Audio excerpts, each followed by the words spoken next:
Ассалаумағалейкум құрметті ағайын. Міне алдарыңызда домбыра үйренуге арналған оңай әдіс.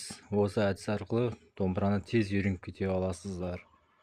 Бар болғаны мына сандарды тек домбырада санап тауып басасыздар. Міне барлығы дайын тұр. 5 пен 0, 5 пен 7, 5 пен 7. Мына белгі төменге, мына жоғарыға деген белгі. Міне барлығы дайын тұр. Қалай тарту керек, нені басу керек, барлығы дайын. Кім үйренгісі келеді, ал осы схеманы алып үйреніп алыңыздар. Тиімді бағада беріледі. Жайлауында жүрген жігіт бағып қой. Дос келді деп жасап жатыр анық той.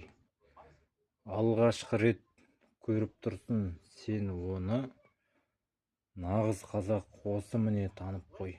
Міне